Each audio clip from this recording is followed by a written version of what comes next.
Dictation start होगा अब से 5 सेकेंड बाद।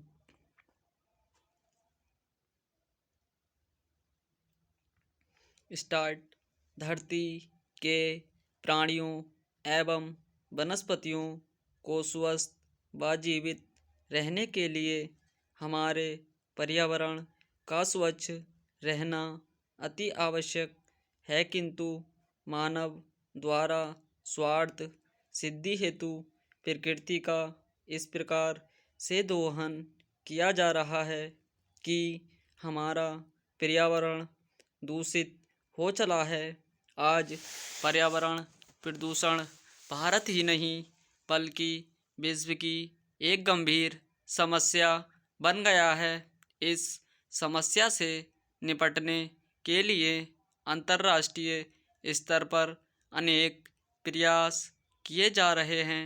हमारी पूर्व प्रधानमंत्री स्वर्गीय श्रीमती इंदिरा गांधी ने कहा था, यह बड़े दुख की बात है कि एक के बाद दूसरे देश में विकास का तात्पर्य प्रकृति का विनाश समझा जाने लगा है। जनता को अच्छी विरासत से दूर किए बिना और प्रकृति के सौंदर्य, ताजगी व शुद्धता को नष्ट किए बिना ही मानव जीवन में सुधार किया जाना चाहिए।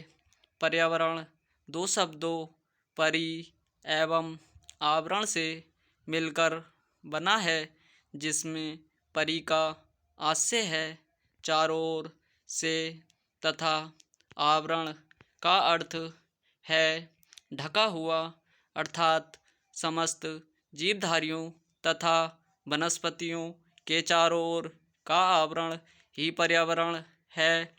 गिब्सबर्ग के अनुसार पर्यावरण का तात्पर्य प्रत्येक उस दशा से है जो किसी तथ्य, वस्तु अथवा मनुष्य को चारों ओर से घेरे रहती है तथा उसे प्रत्यक्ष रूप से प्रभावित करती है।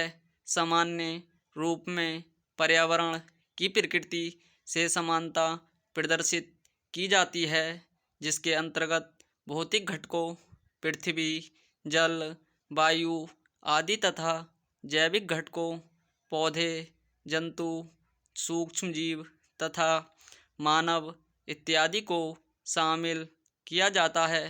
मानव, जीव जंतु एवं पेड़ पौधों सभी को स्वस्थ जीवन के लिए स्वच्छ पर्यावरण की आवश्यकता होती है, लेकिन जब प्राकृतिक या मानवीय कारणों से पर्यावरणीय संरचना में कुछ अवांछित तत्व प्रवेश कर जाते हैं तो उसे पर्यावरण प्रदूषण की संज्ञा दी जाती है।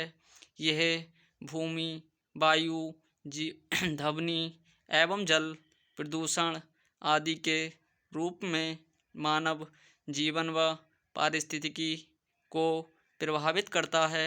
6-7 मई 2020 को आंध्र प्रदेश के LG पॉलीमर्स कंपनी का स्टाइरिन नामक गैस रिसाव तथा जून 2020 में असम में गैस रिसाव ने भी मानव जीवन को प्रभावित कर पारितंत्र को दूषित किया है।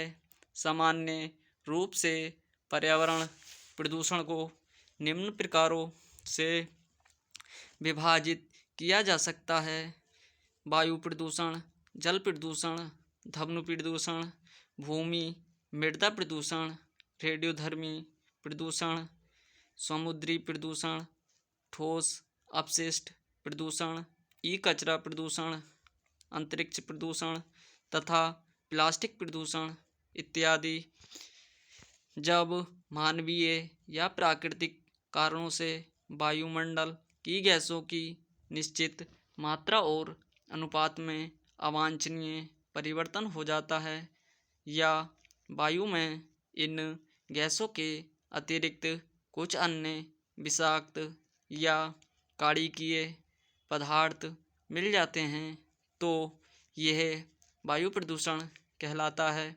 वायु प्रदूषण प्राकृतिक एवं मानवीय कारकों द्वारा होता है। स्टॉप।